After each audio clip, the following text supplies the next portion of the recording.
सम्मानित अध्यक्ष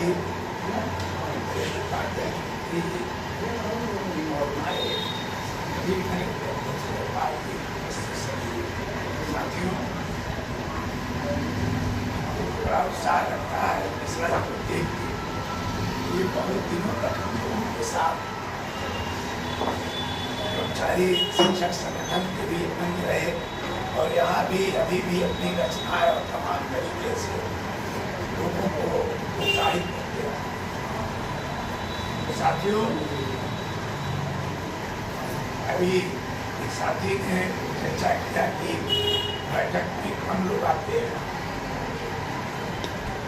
ये जागरूकता का ही परिचायक है। मुझे लगता है कि जो बैठक हो रही है खाली अखबारों में या बैठक की डेट की जानकारी के आधार पे लोग यहाँ आते हैं। बैठक संगठन को और सबल और सुदृढ़ के लिए मैं अध्यक्ष से चाहूँगा कि कुछ इस तरह का एक विकल्प बनाएं कि बैठक, क्योंकि बैठक में सारे लोगों को आमंत्रित नहीं किया जा सकता है। बैठक सीमित होती है, मुद्दों पर होती है और वो नज़दीक समय उसका लिया जाता है। 3-3 महीने पे एक सम्मेलन का छोटा रूप दे दें ताकि जो ऐसे लोग हैं जो मीटिंग में नहीं आ पाते हैं उनको एक साथ जोड़ने के लिए और उत्साहित करने के लिए और आपकी संख्या बल का प्रदर्शन करने के लिए भी 3 महीने पर एक कार्यक्रम इस तरह का कोई आयोजित हो कि चाहे वो सम्मेलन का रूप हो, चाहे कोई प्रदर्शन का रूप हो, कोई न कोई कार्यक्रम एक त्रैमासिक रूप से बनाने का प्रयास किया जाए। उसमें एक संख्या बल में सारे लोग मिल करके भी तैयारी कर सकते हैं कि फला तिथि को है, उसमें तमाम हमारे मुद्दों पर आधारित भी मांग पत्र भी प्रदर्शन का रूप भी दिया जा सकता है या उसका सम्मेलन का भी रूप दिया जा सकता है। तो इससे भी संगठन की एक ताकत की पहचान आगे बढ़ाने में सफलता मिलेगी। निश्चित रूप से साथियों, आज का जो परिवेश है, मैं इस पर बार बार चर्चा किया कि जितने भी साथी हैं अधिकतर सभी लोग संगठनों के कर्मचारी, संगठनों के रीढ़, वही जो रीढ़ थे, सक्रिय थे, जिम्मेदार थे, वही आज इस संस्था के लिए चलाने वाले लोग हैं जो उस समय भी पिछली लाइन में थे, कभी संगठन के साथ जुड़ते नहीं थे। ऐसे ही लोग होंगे कि जिनको न तो अपने जीवन की चिंता है और न संगठन की चिंता है, वो किसी तरीके से अपने जीवन को चलाने का काम कर रहे हैं। तो साथियों, ये एक साथ बैठने से हम समस्या पर तो चर्चा ही करते हैं, अपने जीवन को भी कैसे हम प्रसन्नचित और सुखी स्वस्थ रह सकते हैं, ये भी इस बैठक से एक बहुत बड़ा लाभ मिलता है। अभी बीच में एक हमारे बहुत वरिष्ठ पदाधिकारी हैं, सब लोग जानते होंगे, आदरणीय विश्वनाथ पांडे जी, जो राष्ट्रीय अध्यक्ष विश्व प्रसंग के बीमार थे। मुझे भी पता चला, मैं एक दिन गया उनको देखने के लिए, इस समय बहुत स्वस्थ हो गए। तो वो भी अपना स्वास्थ्य लाभ ले रहे थे, तबीयत खराब था और उन्होंने बताया कि वर्मा जी, अब तो हम लोग का जीवन ये बोनस वाला जीवन, और बोनस वाले जीवन के लिए हम लोगों को कुछ रणनीति बना करके काम करना चाहिए समाज और परिवार के लिए। तो ये सही है कि 60 साल तक तो हम लोग बहुत जिम्मेदारी लेके चलते हैं, घर परिवार तमाम जिम्मेदारियाँ। अब जब विभाग से सबको रिलैक्स मिलता है तो जीवन शैली का थोड़ा बदलाव हो जाता है। तो इस बदलाव की शैली को हम कैसे खुशी रखें, कैसे स्वस्थ रहें, ये भी एक दूसरे के मुलाकात का ही एक परिणाम है। इसमें जानकारियाँ भी मिलती रहती हैं कि कौन स्वस्थ है, कौन बीमार है और किसके लिए कहीं कोई क्या जरूरत है। तो आज उन जरूरतों की पूर्ति के लिए ये जो पेंशनर कल्याण संस्था या हमारे सेवानिवृत्त के जितने भी संगठन हैं, तो उसका मुख्य जो लाभ है वो कहीं न कहीं ये भी एक बहुत बड़ा लाभ है। इसी के साथ साथियों, आप समझते हैं कि जो समस्याएं हैं आज की जो सरकारें हैं, वो सरकारें कर्मचारियों के मुद्दे पे चाहे सेवारत हैं चाहे सेवानिवृत्त हैं, उनको कुछ देने का ये सिद्ध नहीं है सरकार। अब अगर आप कहीं लड़ते हो, कहीं ताकत इकट्ठा करके दिखाते हो और उनको दिखता है कि हमारा कहीं राजनैतिक लाभ के बजाय हानि होने वाला है, तो उस मुद्दे पे सरकार कहीं न कहीं झुकने का काम करती है। अभी आपके मंत्री जी कह रहे थे, मैं चर्चा करने वाला था कि आप लोग देख रहे हो कि इसके पहले हर 10 वर्षों पर वेतन आयोग की रिपोर्ट लागू की, चाहे वो 2006 हो चाहे 86 हो या उसके पहले भी, हमेशा जब से वेतन आयोग का गठन हुआ हर 10 वर्ष का उसका नियम था कि 10 वर्ष पर वो वेतन रिवाइज होगा और 50% जब दिए 50 से अब हो जाएगा वो डीए मर्जर हो जाएगा। आज ये सरकार ने ना तो डीए मर्जर किया, 50 से अब डीए हो चुका है।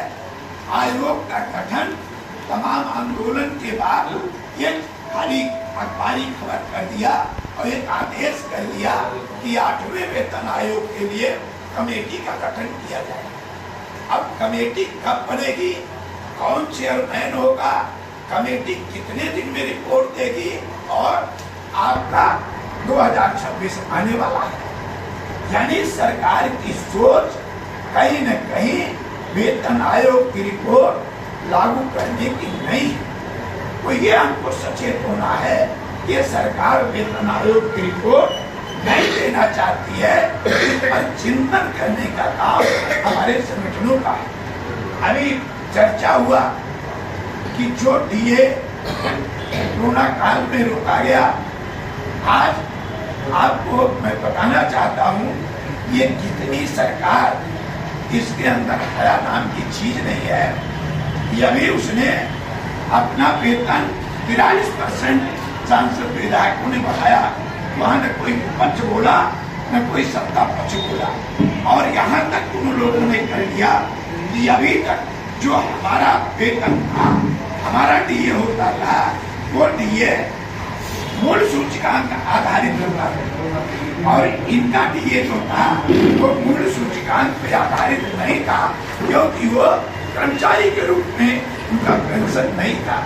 इन लोगों ने उसको भी कर दिया कि हमारा भी डीए मूल सूचकांक आधारित कर दिया जाए। तो ये जो लाभ कर्मचारी को दिख रहा था कि ये क्या अतिरिक्त लाभ है, वो अतिरिक्त लाभ अपने खाते में देने का प्रयास कर रहे हैं। और कर्मचारियों के लिए इनकी जो सुविधाएं हैं उनको दिन रात ये प्रयास कर रहे हैं कि किस तरह से इसमें कटौती किया जाए, किस तरह से घटौड़ी किया जाए। अभी आज आप देखिए, थोड़ा सा तो अच्छा ही है कि जो आउटसोर्सिंग संविदा के कर्मचारी थे उनके लिए सरकार कार्य निगम बना के थोड़ा शोषण रोकने की बात कर रही है, वो तो थोड़ी अच्छाई है। लेकिन आप बताओ कि कर्मचारियों की अगर भर्ती होती, उन कर्मचारियों को अब नियमित करने के लिए या उनको नियमित पदों पर क्यों रेगुलाइज नहीं करना चाहते हो, क्यों उनकी भर्ती नहीं करना चाहते हो? इसका मतलब उन कर्मचारियों पे सरकार नियमितीकरण का जो रेगुलर कर्मचारी का लाभ था वो देना नहीं चाहती है। इसीलिए वो उन कर्मचारियों को संतुष्ट करने के लिए एक फार्मूला ला दिया कि इनको आउटसोर्सिंग के कर्मचारियों के लिए हम निगम के माध्यम से एजेंसी तय करें, भर्ती करें। तो कहीं न कहीं ये सरकार जो कर्मचारी नियमित होता था उसके तमाम लाभ होते थे, उसके साथ तमाम सेवाओं की सुरक्षाएं होती थी, उन सुरक्षाओं से हम लोग आच्छादित होते थे। उस लाभ से वंचित करते। तो आज निश्चित है कि चाहे वो सेवारत का कर्मचारी है, चाहे सेवानिवृत्त साथी है, सबके सामने साथियों चुनौतियां हैं। आज अभी आपने देखा कि एक अभी अध्यक्ष जी ने बताया कि जो ग्रेजुटी है कोर्ट ने भी कहा, लेकिन वो सरकार उसको लागू करने के लिए एक कमेटी बनाती है। अब कमेटी बनी है, कमेटी उस पे पक्षों का पक्ष ले रही है।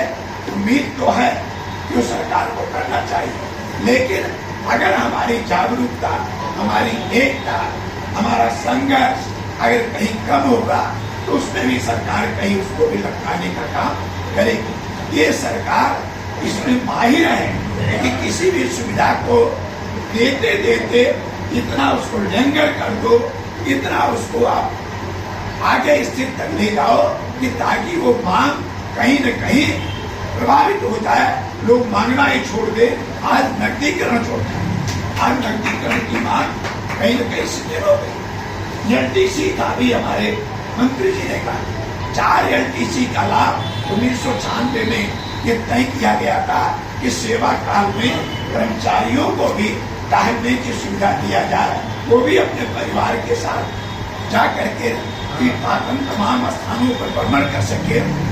कभी उसको बजट के नाम पर, कभी किसी नाम पर वो लाभ मिला नहीं। आज हमारी चिकित्सा होती है, कैशलेस चिकित्सा लागू हुआ, आज उसको भी लागू करते हुए भी कहीं न कहीं वो जो सुविधाएं ला करके 5 लाख पर कर दिया। आज तमाम जो निजी अस्पताल हैं वो उसको सुविधा देने से भी मना कर दिया। तो आज जो लाभ मिलना चाहिए वो भी बार बार मांग पत्र उठ रहा है कि लाभ देने के लिए, इसलिए कहीं न कहीं सरकार उसको रोकती है। तो साथियों, ये जितनी आपकी मांगे हैं, वेतन आयोग अगर बनेगा तो हमारे साथियों का भी वेतन सुनिश्चित होगा। सरकार डीए को भी जो आप मूल सूचकांक आधारित है उसको भी खत्म करना चाहती है।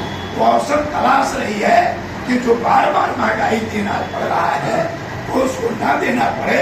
वो तुलना करती है कि संविदा का कर्मचारी अगर इतने वेतन में जीवन यापन कर सकता है तो हम और इतने कर्मचारी क्यों मिले, वहां पे तुलना करते हैं, अपनी तुलना नहीं कर रहे हैं।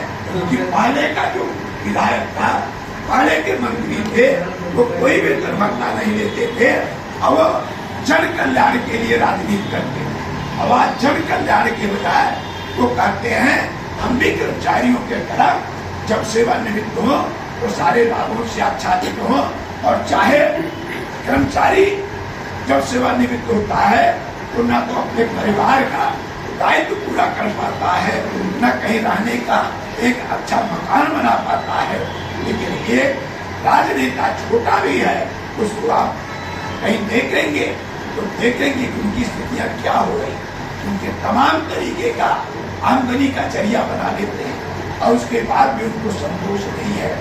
तो साथियों, इस संगठन को आप लोग जितने इसको मजबूत करेंगे, सबल करेंगे, इसको भी तोड़ने का तमाम तरीके का कुछ चल रहा है। और मुझे तो लगता है कि आने वाले समय में जिस तरह से सरकार अभी आप देख रहे हैं सोसाइटी एक्ट में परिवर्तन करने जा रही है, जो भी इनके कानून लाए जा रहे हैं वो कहीं न कहीं इस तरह के पेचीदा बनाया जा रहा है कि जो लाभ समाज को मिल रहा है उस लाभ से कैसे हम वंचित करने का काम करें। और पूंजीपतियों के लिए अभी सरकार एक नियम ला रही है कि जो कह रही है कि हम इतना आउटसोर्सिंग कर्मचारी को देंगे या जो कंपनी में काम करेगा एक निर्धारित वेतन देंगे, लेकिन कैसे देंगे वो कह रही है हम उनको प्रतिपूर्ति देंगे। जिसको पूंजीपति जो फैक्ट्री चलाएगा वो उसका प्रतिपूर्ति देगा।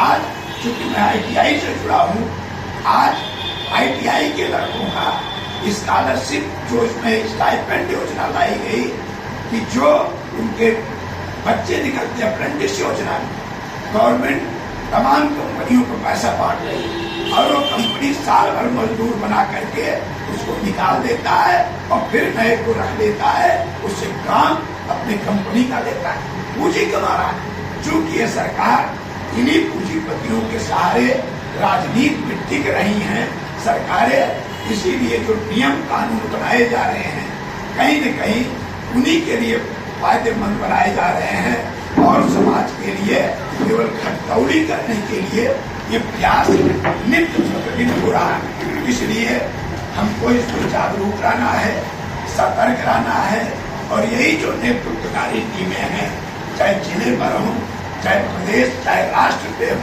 ये चिंतन करने का काम करती है कि कहाँ से सरकार किन नीतियों के सहारे हमारी क्षति करने जा रही है, उसको सचेत करने का काम संगठन का है और सचेत के बाद आपको संघर्ष के रास्ते पर ले चल के उससे बचाव का रास्ता तलाशा जाता है कि सरकार के इस तरह के जो कृत्य हैं जिससे हमारा अहित हो रहा है उससे बचाव के रास्ते क्या बन सकते हैं। इसलिए साथियों, जनतंत्र और लोकतंत्र में संख्या का महत्व अधिक है। अभी मैं उनके बातों से सहमत हूँ कि आज अगर देखा जाए तो रिटायरमेंट की संख्या जिले में सेवारत से अधिक हो चुकी है, लेकिन एक दिन का समय या कहीं 10-20 रुपए आपको आने जाने में खर्च, अगर इतना आपको संतोष नहीं है, अभी जैसे हमारे प्रिंसिपल साहब रिटायर बात हो रही है